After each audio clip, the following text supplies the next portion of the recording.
ये आकाशवाणी है। प्रस्तुत है कार्यक्रम सुर्खियों में। इसके अंतर्गत सुनिए केंद्रीय मंत्रिमंडल के निर्णयों पर चर्चा। इसमें भाग ले रहे हैं आर्थिक विश्लेषक डॉक्टर रंजीत मेहता। कार्यक्रम का संचालन कर रहे हैं स्पर्श सक्सेना। प्रधानमंत्री नरेंद्र मोदी की अध्यक्षता में केंद्रीय मंत्रिमंडल ने 1,000 करोड़ रुपए के वेंचर कैपिटल फंड को मंजूरी दी है, जिसका लक्ष्य अंतरिक्ष उद्योग में नवाचार और विकास को बढ़ावा देना है। साथ ही लगभग 6,700 करोड़ रुपए से अधिक की 2 महत्वपूर्ण रेलवे परियोजनाओं को भी मंजूरी दी गई है। ये परियोजनाएं प्रमुख क्षेत्रों में कनेक्टिविटी बढ़ाने, नई रेल लाइनों और मल्टी ट्रैकिंग के जरिए माल और यात्रियों की बेहतर आवाजाही को सुविधाजनक बनाने का लक्ष्य रखती हैं। डॉक्टर मेहता, सबसे पहले हम आपसे यही जानना चाहेंगे कि क्या जो आज फैसले लिए गए हैं, कितने अहम फैसले हैं, इसके बारे में हमारे श्रोताओं को आप थोड़ी जानकारी दें। पहला फैसला अगर आप देखें तो स्पेस में जो ये सैटेलाइट मैन्युफैक्चरिंग के लिए और सारी गतिविधियों के लिए जो 1,000 करोड़ का वेंचर कैपिटल फंड गवर्नमेंट ने दिया है, ये बहुत ही एक महत्वपूर्ण फैसला है, क्योंकि बहुत समय से जिस हिसाब से हमारे देश में सैटेलाइट डेवलपमेंट में स्पेस में काम हो रहा है, तो इसका मुख्य उद्देश्य ये है कि किस तरीके से जो है अपने स्टार्टअप्स को और इस दिशा में रिसर्च एंड डेवलपमेंट हो सके, उसके लिए फंड बहुत ही इम्पोर्टेंट है। आज अगर आप देखें तो भारत जो है दुनिया का तीसरा बड़ा स्टार्टअप इकोसिस्टम है। जब 2016 में स्टार्टअप इंडिया शुरू किया गया था तो हमारे पास सिर्फ 400 रजिस्टर्ड स्टार्टअप थे, लेकिन आज 2024 में 1.5 लाख से ज्यादा जो है हमारे देश में रजिस्टर्ड स्टार्टअप हैं और हमारे देश में 115 से अधिक यूनिकॉर्न हैं और कोविड के टाइम में हमारे देश में सबसे ज्यादा यूनिकॉर्न बने थे। इसका मतलब ये हुआ हमारा देश आज अगर आप देखें डेमोग्राफिक डिविडेंड के स्तर पे देखें 65% जो युवा हैं, करीब 35 वर्ष से कम उम्र के हमारे देश में लोग हैं। तो इंडिया एक यंग कंट्री है, तो एक बहुत ही ये महत्वपूर्ण फैसला है, क्योंकि इससे जो है इस सेक्टर में जिन युवाओं को इंटरेस्ट है और जो प्राइवेट सेक्टर जो है स्पेस सेक्टर में व्यापार को बढ़ाना चाहते हैं, उनके लिए बहुत बड़ी अपॉर्चुनिटी है, क्योंकि इसका मुख्य उद्देश्य ये रहेगा कि कैसे लो कॉस्ट जो है सैटेलाइट सोल्यूशन जो है इंडिया इसरो के साथ मिलके और जो इसमें कैसे एक माइक्रो एंड नैनो सैटेलाइट हैं उनको कैसे जो है बढ़ावा दिया जाए।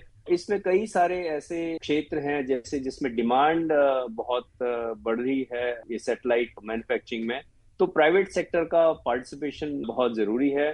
और जो प्राइवेट सेक्टर है सारे जो है सैटेलाइट डेवलपमेंट के क्षेत्र में और जो कम्युनिकेशन चैनल्स हैं, रिमोट सेंसिंग है, नेविगेशन सर्विसेज हैं, उसमें जो है कई इस दिशा में कई पार्टनरशिप्स हम बना सकते हैं। बहुत सारी चीजें करने का इसमें अवसर मिलेगा। इवन कंपोनेंट में मैन्युफैक्चरिंग है, तो काफी बड़ी ये अपॉर्चुनिटी है कि कैसे जो है कंपोनेंट वगैरह को इस दिशा में टेक्नोलॉजिकल डेवलपमेंट है, ये सारी चीजों से सबको इसमें फायदा होगा। और जो तीसरा बड़ा उद्देश्य है जैसे कि स्पेस एक्सप्लोरेशन एंड रिसर्च, उसमें कैसे कोलैबोरेट कर सकते हैं इसरो के साथ, और उससे जो है स्पेस टूरिज्म की आज बात चल रही है, स्पेस हैबिटेशन की बात है, स्पेस में कैसे लोग आगे जा सकते हैं, रुक सकते हैं, क्योंकि आने वाले समय में ये सब चीजें जो हमें आज एक सपना लगता है ये सच्चाई होने वाली हैं। तो इसमें कई सारी टेक्नोलॉजीज का इन्वॉल्वमेंट है और ये जो एक महत्वपूर्ण फैसला आज कैबिनेट ने लिया है, ये जो है हमारे देश के लिए बहुत ही एक महत्वपूर्ण और देश में एक अलग तरीके की अपॉर्चुनिटी सबके लिए क्रिएट करेगा। जी, ये जो फंडिंग है, इस फंडिंग को लागू करने के लिए प्रस्तावित समय सीमा क्या रहेगी और किस तरीके से इस फंड को उपयोग में लिया जाएगा? देखिए, किस तरीके से इस फंड को उपयोग में लिया जाएगा, जैसे मैंने आपको बताया आज हमारा देश थर्ड लार्जेस्ट स्टार्टअप इकोसिस्टम है दुनिया का। जी, तो इसमें कई हमारे जो यंग एंटरप्रेन्योर्स हैं जो कि स्पेस टेक्नोलॉजी एक बहुत ही ट्रैक्शन इसमें मिल रहा है, बहुत सारी चीजें स्पेस के थ्रू आने वाले टाइम में कर सकते हैं। एक तो इसमें कई ऐसी सुविधाएं जो हैं, पहली बात तो स्टार्टअप इकोसिस्टम को की ग्रोथ के लिए जो फंड है काम आएगा, जिसमें कि स्पेस टेक्नोलॉजी में जो स्टार्टअप्स जैसे स्काई रूट्स हैं, अग्निकुल, ये सब कई सारे ऐसे एरोस्पेस में सैटेलाइट लॉन्च हुए हैं। तो मेरे ख्याल से इसमें एक तो काफी इसमें बढ़ोतरी मिलेगी। और जो दूसरा जो है डिफेंस एंड सिक्योरिटी सर्विलेंस में बहुत ज्यादा इंडिया का जो डिफेंस सेक्टर है ये बहुत अभी जो है फोकस कर रहा है स्पेस सर्विलेंस पे। मेरे ख्याल से इस पे भी इसकी काफी भूमिका रहेगी जी। और पब्लिक प्राइवेट पार्टनरशिप इससे क्रिएट कर सकते हैं, क्योंकि इसमें इसरो के साथ कोलैबोरेट करके इस चीज को कर सकते हैं। और एक महत्वपूर्ण बात मैं आपको बताना चाहता हूँ, जिस तरीके से ये स्पेस में एक्टिविटीज बढ़ रही हैं, आने वाले टाइम में जो स्पेस का वेस्ट है उसके मैनेजमेंट की भी बात आएगी, सस्टेनेबिलिटी की तरफ जाएंगे। जो अपना स्पेस में एक्टिविटीज हो रही हैं ये धीरे धीरे ग्रो करेंगी, तो ग्रो करेंगी तो उसमें जो है एक स्पेस डेब्रिस की प्रॉब्लम धीरे धीरे आएगी। तो अभी से जब ये इस दिशा में ये फंड जो वेंचर कैपिटलिस्ट फंड जो है सरकार ने ये 1 करोड़ का इसमें दिया है, तो अभी से अगर इस दिशा में लोगों को प्रोत्साहित किया जाए तो इससे बहुत बड़ा फायदा हो सकता है। जैसे एजुकेशन में है, स्किल डेवलपमेंट है, इसमें डिमांड बढ़ेगी कई ऐसे प्रोफेशनल्स की जो कि स्पेस टेक्नोलॉजीज में, स्पेस सैटेलाइट इंजीनियरिंग में काम करना चाहते हैं। इससे जो है ओवरऑल जो है ना, इससे एक एम्प्लॉयमेंट जनरेशन होगा, जॉब क्रिएशन होगी, क्योंकि नया सेक्टर एक खुल रहा है। और जो वेंचर कैपिटल फंड जो क्रिएट किया है गवर्नमेंट ने, इसको मंजूरी दी है, इससे कई जो है फॉरेन कंपनीज भी जो कि कोलैबोरेशन के लिए, मल्टीनेशनल कंपनीज, ये भी इस दिशा में जरूर आएंगी।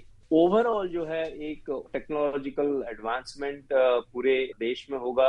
ओवरऑल जो है जो स्पेस इंफ्रास्ट्रक्चर है हमारा वो ग्रो होगा, और स्टार्टअप्स को, जो यंग युवा शक्ति है, उनको एक ऐसा नया क्षेत्र मिलेगा जिसमें वो अपना नया बिजनेस अपॉर्चुनिटी ढूंढ सकते हैं। अभी आपने कई संभावनाएं बताई कि किस तरीके से टेक्नोलॉजिकल एडवांसमेंट किए जाएंगे इस क्षेत्र में, और हम जब देखते हैं कि प्रधानमंत्री जब आकाशवाणी द्वारा देश को संबोधित करते हैं मन की बात में, तब भी वो स्पेस सेक्टर से जुड़ी बात उन्होंने रखी और ये सरकार की प्रतिबद्धता को दर्शाता है। हम आपसे जानना चाहेंगे कि ये फंड जो है सरकार के ये स्पेस सुधारों को कैसे बढ़ावा देगा और साथ ही में आत्मनिर्भर भारत का समर्थन करने में किस तरह सहयोग करता है। अभी जितना समझ पाए हैं, इसमें जो फंड का जो डिप्लॉयमेंट होगा फंड का, उसमें एस्टिमेटेड अगर आप 2025-26 में करीब 150 करोड़ उसमें रिलीज किया जाएगा। देन 26-27 में करीब 250 करोड़ का होगा, 27-28 में फिर 250 करोड़ होगा, 28-29 में 250 करोड़ होगा, और 29 और 30 के बीच में करीब 100 करोड़ का मिला के टोटल जो है 1000 करोड़ का ये पूरा फंड है लिया जाएगा। और इसमें फंड के आने से क्या है, एक जो कैपिटल इन्फ्यूजन होगा इकोनॉमी में वो एक बहुत फायदेमंद होगा। इसमें कंपनीज आएंगी और स्पेस इकोनॉमी हमारी बढ़ेगी, और जो स्पेस टेक्नोलॉजी डेवलपमेंट होंगे, इसमें जो है देश की कई ऐसी कंपनीज हैं जो ग्लोबली कॉम्पिटिटिव हो सकती हैं ये टेक्नोलॉजी डेवलप करके। और सबसे बड़ी बात है जो आत्मनिर्भर भारत जो बनने का सपना है, मैं समझता हूँ इस दिशा में ये एक बहुत ही महत्वपूर्ण कदम है। और जॉब क्रिएशन, आज हमें देखिए एट द सेम टाइम जब हम एक युवा देश हैं और लाखों करोड़ों लोग हमारे वर्क फोर्स में हर साल आ रहे हैं, तो उनके लिए भी एक नई अपॉर्चुनिटी है इस दिशा में काम करने की। और जिस तरीके से इंडिया ने जो है बाय 2070 तक नेट जीरो होने का एक मिशन लिया है, और 2030 तक करीब 45% जो है एमिशन का रिडक्शन करेंगे इकोनॉमी में, तो उस दिशा में भी मेरे ख्याल से इससे काफी मदद मिलेगी ऐसी इन्वायरमेंटल टेक्नोलॉजीज डेवलप करने में। और जो इस तरीके का जो कैपिटल इन्फ्यूजन होता है उसका एक मल्टीप्लायर इफेक्ट होता है पूरी इकोनॉमी में, क्योंकि ये तो एक सीड फंड है, इसके थ्रू एडिशनल फंडिंग की भी जो जरूरतें हैं वो पूरी हो सकती हैं। कई ऐसे लोग होंगे जो कि लार्ज स्केल पे डेवलपमेंट के लिए आएंगे। इससे जो है प्राइवेट सेक्टर को भी कॉन्फिडेंस आता है, प्राइवेट सेक्टर की जो कंपनी है इस स्पेस सेक्टर में वो अपना आएंगी। तो ये एक ओवरऑल जो है एक पूरे हमारे देश में इससे जो है स्पेस टेक्नोलॉजी का एडवांसमेंट होगा। केंद्रीय मंत्रिमंडल ने अंतरिक्ष क्षेत्र को समर्पित 1000 करोड़ रुपए के वेंचर कैपिटल फंड को मंजूरी दी है। इस संदर्भ में सूचना और प्रसारण मंत्री अश्विनी वैष्णव ने क्या कहा, आइए सुनते हैं। स्पेस जैसे सेक्टर में, जिस सेक्टर की बहुत जबरदस्त ग्रोथ होने वाली है, जो एक बहुत इंपॉर्टेंट स्ट्रैटेजिक सेक्टर है और जिस सेक्टर में इनोवेशन बहुत बड़ी मात्रा में होने वाला, उस सेक्टर को प्रधानमंत्री जी ने एक ऐतिहासिक फैसले से 2020 में सभी इनोवेटर्स के लिए खोला था, स्टार्टअप्स के लिए खोला था। तो आज एक बड़ा महत्वपूर्ण फैसला लिया गया है, 1000 करोड़ रुपए का वेंचर कैपिटल फंड सेटअप किया जाएगा स्पेस सेक्टर के लिए। डॉक्टर मेहता, आज आर्थिक मामलों की मंत्रिमंडलीय समिति ने भी 6700 करोड़ रुपए से अधिक की अनुमानित लागत की 2 रेल परियोजनाओं को भी मंजूरी दी है। इस पे थोड़ा हमारे श्रोताओं को आप जानकारी दें। देखिए, इंफ्रास्ट्रक्चर जो डेवलपमेंट है हमारे देश के लिए बहुत इम्पोर्टेंट है, क्योंकि जिस तरीके से हमारे देश की इकोनॉमी बढ़ रही है तो उसका जो सबसे पहला इम्पैक्ट पड़ता है इंफ्रास्ट्रक्चर पे। जब इंफ्रास्ट्रक्चर हमारा स्ट्रांग होगा तो उससे जो है कई सारी देश में एम्प्लॉयमेंट जनरेशन होती है और देश में एक नया एम्प्लॉयमेंट अपॉर्चुनिटीज क्रिएट होती हैं। और सबसे बड़ी बात है, अगर हमें ग्लोबली कॉम्पिटिटिव रहना है तो उस लिए हमें अपनी लॉजिस्टिक कॉस्ट को भी कम करना है। तो लॉजिस्टिक कॉस्ट कम करने के लिए जब इसमें आप देखेंगे कई गांवों को इससे जोड़ा जा रहा है। आप आंध्र प्रदेश में, अमरावती, बिहार में ये जो प्रोजेक्ट हैं इससे मदद मिलेगी। जो रेलवे सेक्टर है, अगर हम यातायात में उसको स्ट्रॉन्ग करेंगे तो उससे लॉजिस्टिक कॉस्ट कम होगी। और जो एग्रीकल्चर सेक्टर है, स्टील है और आपका सीमेंट है, ये सब फर्टिलाइजर्स हैं, जो मूवमेंट होती है उस दिशा में काफी एक मदद मिलेगी।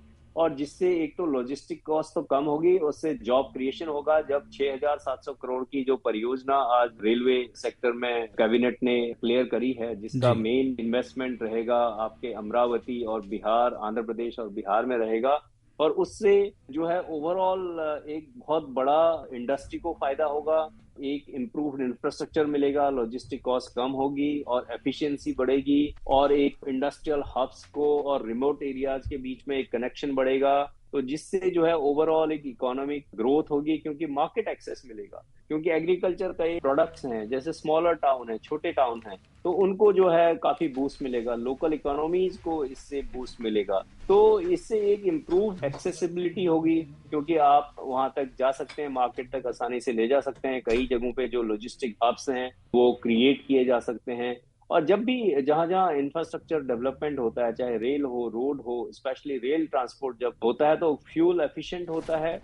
ओवरऑल जो हमारा सपना है मेक इन इंडिया का, आत्मनिर्भर भारत का और डोमेस्टिक मैन्युफैक्चरिंग को बढ़ाने का, इन कदमों की वजह से भारत जो है एक सेल्फ रिलायंस की तरफ बढ़ेगा, आत्मनिर्भरता की तरफ बढ़ेगा। ये एक बहुत महत्वपूर्ण कदम है। जब भी इंफ्रास्ट्रक्चर में कोई भी इन्वेस्टमेंट होता है उससे पूरे देश को फायदा होता है और उससे एम्प्लॉयमेंट जनरेशन होता है और लोगों के हाथ में पैसा आता है। जी, आपने रोजगार सृजन की बात करी और कई महत्वपूर्ण मुद्दों को उठाया इसमें। खास तौर पे अगर हम बात करें तो ये परियोजनाएं फ्रेट क्षमता के लिए कितनी उम्मीदें लेकर के आती हैं और किन प्रकार के उत्पादों को ये बेहतर परिवहन का लाभ मिल सकता है? देखिए, जब भी रेल की परियोजना है, इंफ्रास्ट्रक्चर डेवलपमेंट की परियोजना है, चाहे सड़क की योजना है, इन सबसे ओवरऑल जो है इकोनॉमिकल ग्रोथ होता है जी। और जॉब क्रिएशन होता है। और जो लोकल जो किसान हैं, दूर दराज के जो क्षेत्र हैं, उससे जो है मार्केट और बिजनेस सेंटर को जोड़ता है। आपके जहाँ पे रॉ मटेरियल मिलता है, आप कृषि क्षेत्र से जब आप मार्केट को जोड़ते हैं तो इसका फायदा किसको होता है? किसान को होता है। जी। किसान को होता है तो किसान की आमदनी बढ़ेगी। तो जब भी इस तरीके के इंफ्रास्ट्रक्चर डेवलपमेंट के प्रोजेक्ट का लॉन्च होता है, उसमें कंस्ट्रक्शन होता है, तो उससे सिर्फ उसी चीज को फायदा नहीं होता, बल्कि उससे कई जो 300-400 और एंसिलरी इंडस्ट्रीज हैं उनको भी फायदा होता है। आर्थिक मामलों की मंत्रिमंडलीय समिति ने आज 6,798 करोड़ रुपए के अनुमानित लागत की 2 रेल परियोजनाओं को मंजूरी दी है। इस संदर्भ में सूचना और प्रसारण मंत्री अश्विनी वैष्णव ने क्या कहा, आइए सुनते हैं। ये प्रोजेक्ट अपने आप में बहुत एम्बिशियस प्रोजेक्ट है। हमारी संस्कृति की पहचान के कई बड़े सेंटर्स को ये प्रोजेक्ट जोड़ता है। It's a huge project, 4,553 crore, 256 kilometres, 87 lakh human days employment create होगा इसमें काम के दौरान। तो श्रोताओं, वक्त है इस चर्चा को यहीं विराम देने का। और डॉक्टर मेहता, आप आकाशवाणी के साथ जुड़े, इसके लिए आपका बहुत बहुत धन्यवाद। धन्यवाद। अभी आप सुन रहे थे केंद्रीय मंत्रिमंडल के निर्णयों पर चर्चा। इसमें भाग ले रहे थे आर्थिक विश्लेषक डॉक्टर रंजीत मेहता। कार्यक्रम का संचालन कर रहे थे स्पर्श सक्सेना। ये कार्यक्रम आकाशवाणी के समाचार सेवा प्रभाग द्वारा प्रस्तुत किया गया। इसे आप हमारे mobile app news on AIR और YouTube channel news on AIR official पर भी सुन सकते हैं। इस कार्यक्रम के संबंध में अपनी प्रतिक्रिया आप हमें ईमेल या व्हाट्सएप के माध्यम से भेज सकते हैं। ईमेल का पता है airnsdtalks@gmail.com और व्हाट्सएप नंबर है 9289094044।